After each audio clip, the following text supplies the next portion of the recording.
Hey guys, welcome back to another video. Hope everybody is doing fine. So, for those of you who are new, I want to welcome you to my channel. If you have not yet joined, the name is Unstoppable Clark. Head on over there, click the subscription button so you can get notified when I upload a video, and subscribe to the channel. And for those who are already here, thank you for what you are doing, and please don't forget to like, comment, subscribe, and share my videos. Okay guys, I really do appreciate you all from here. Okay, so you all know health is wealth. So what I'm going to talk about in this video today is taking care of the vagina, taking care of the vajayjay, taking care of the pum pum, taking care of the punany. I don't know how one thing have so much names. There's 1,000,001 name out there to call that vagina, but that's for a whole different video. So with any further delay, let's get right into this. And this is not only for ladies, it's also for the males, because it takes two. You understand? Males also need to be educated about the vagina as well, because sometimes you all do stuff that put lady in problem. You understand what I say? So this is just for both male and females. So okay guys, to maintain a healthy vagina, you must know what to do to avoid infection. And it is equally important to educate your sexual partner, and some of them to also to help you about the vagina. Okay, so number one, fingering. Many of you know about that, fingering, right? During foreplay or romance, as part of it, some people may insert finger or fingers into the vagina. The question is, how many people wash their hands before sexual intercourse? How many of you all wash your hands before sexual intercourse? 90% of you all don't. Okay, some people do not even clean their nails. So it gathers a lot of germs, and during the fingering, these germs are later deposited into the vagina, leading to an infection. You understand what I say? Under here, so there are millions of tiny bacteria that you cannot see with your naked eyes that are under your nails. We can't see them. If we should take a microscope and look, we will see what is happening under there. And then when you insert that finger, all those bacteria under that nails are going to be landed into the walls of the vagina, and they're going to stay there, and they're going to multiply, and later you're going to have an infection. And you all know, ladies, how that goes when you all have an infection. So please be careful when it comes to down there, because down there is very sensitive. For some people, most people, everybody, it's a very sensitive place. You understand?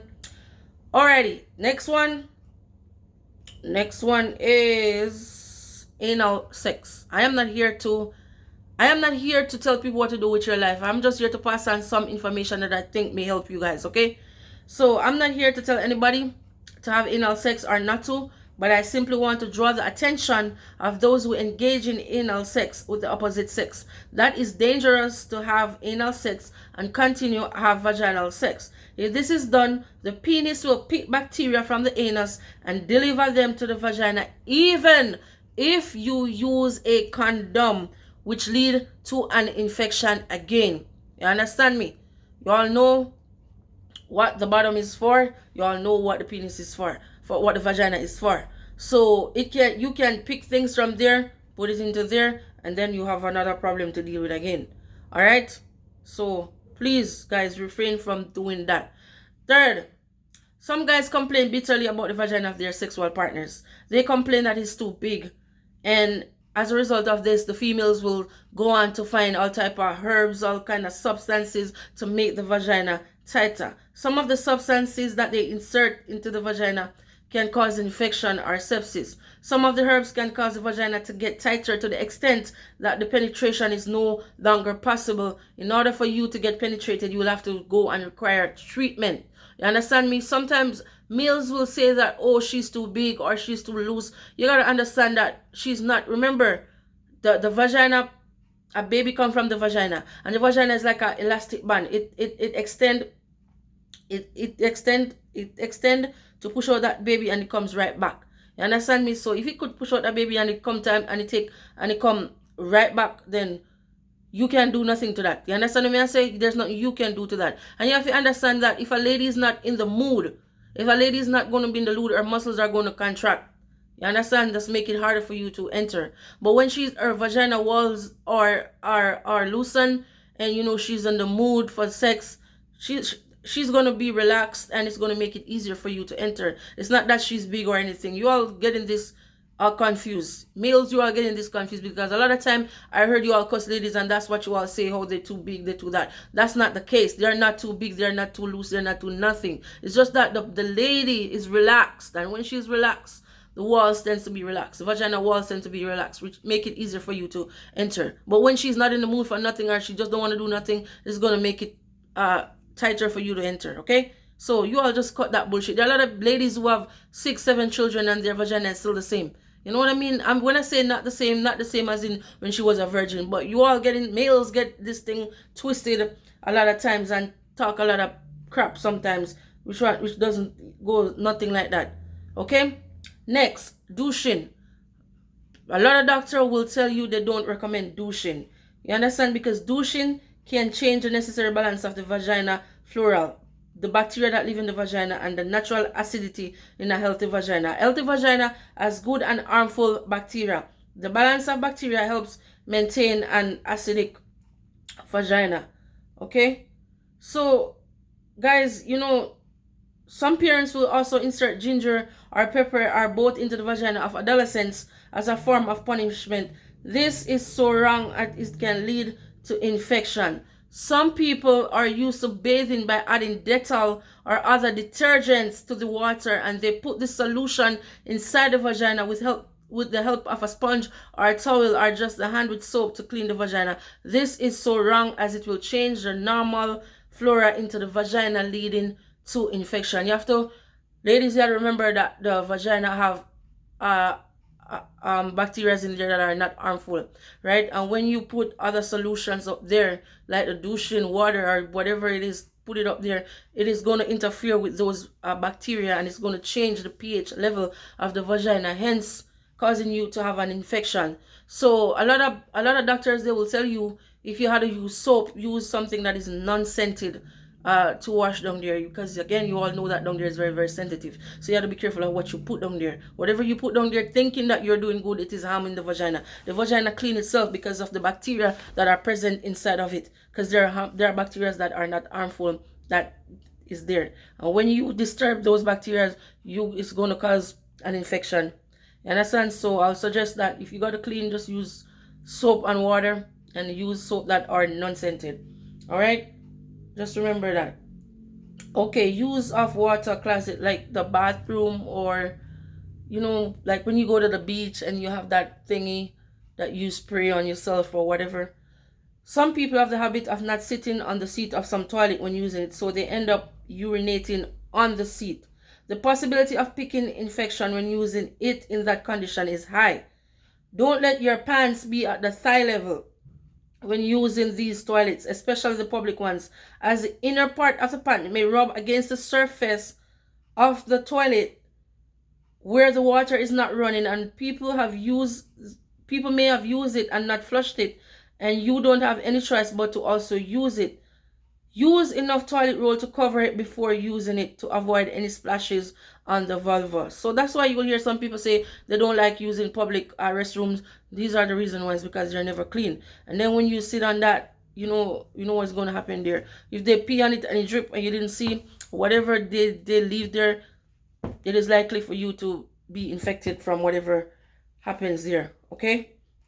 So just please, ladies, be careful what you do out there. Okay, washing and drying. Develop the habit of disinfecting your panties frequently, depending on the number of panties you have. Keep exclusive panties to wear whenever you are menstruating. So you all know a lot of ladies, they do have panties for these panties, so that panty for menstruating, panty for going there, panty. You know how it goes. Keep exclusive panties to wear whenever you're menstruating, and don't mix those panties with your regular panties. Pay particular attention to those panties when washing. Ensure that those panties are made of cotton and are dried in the sun, or are well ironed to kill the germs. Okay, doctor told me that I used to hang my panties inside the bathroom, right? Doctor told me that that's very, very, very dangerous because there are a lot of bacteria inside that bathroom. Whether you clean your bathroom, yes or no, even if you could clean a little bit more, there are a lot of bacteria. Remember, guys, bacteria are things that you cannot see with your naked eyes. So they could be they are on any and every surfaces, but you can't see them. So even though you wash that underwear, you hang it up in there and you think it is dry and it is okay, a lot of bacteria is inside that underwear. And he told me that make sure that when you wash your underwear, you use a detergent also to kill whatever germs is inside of it, okay? So we may be thinking that, okay, we're washing out our undies and we're putting them inside the bathroom, you know, it is healthy. It is not healthy. Here in the state, you cannot hang your panties outside because you don't have no line or anything out there to hang them. So make the necessary precautions to make sure that you wash. When you wash with a detergent to kill whatever germs is inside those undies. Okay? Changing of sanitary pads. I'm tired of hearing that. You know, people, you are supposed to change your sanitary pads every 4 hours, 3 to 4 hours. And a lot of people don't do that because they're trying to say, oh, they're expensive and they're trying to save on them. You understand? Some people try to economize the use of their sanitary pads. So during the period, they tend to still wear the pad because there's little or no blood. This is so wrong as again, it can lead to infection. So guys, please try to change your sanitary napkins every 3 to 4 hours. Because having it on this long, the blood, whatever is coming out, is not supposed to be going back out. So change it as soon as, every 3 to 4 hours, or as soon as you feel comfortable to do so. If there's any bad scent from the vagina or there's any discharge coming from the vagina, then it might be an infection which you have to go to your doctor and get treated for. Your vagina is acidic with a pH level between 3.5 and 4.5. For a woman who prefer to use soap, we always recommended non-scented soap, and I say that already, like Dove, Ivory, or Cetaphil, because these scented products can alter the pH in our vagina. We also recommend that you clean the outside of your vagina and never the inside.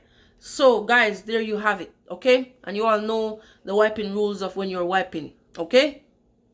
How do you wipe? I'm sure you all know that. I don't want to tell you that because you are supposed to know that, okay? Okay? So that was all I have to say about taking care of the vagina. And you know cotton undies are the best. Try and get some. Do not every day get up and be in pants. You know the vagina need time to erode and all of that. So make sure you get some cotton undies. And you know, if you feel like something is wrong down there, please go to your gynecologist. Make sure you get your pap smear done when it is due. And you know, whatever you think that is not right, make sure that you go to your doctor. You know that yeast infection, anybody can have one. You know, you can just go to your doctor, talk to your doctor, you get what you need. If it continues, then there's something else, you still need to go to the doctor so you can be treated. So make sure you like, comment, subscribe, and share, and I'm out.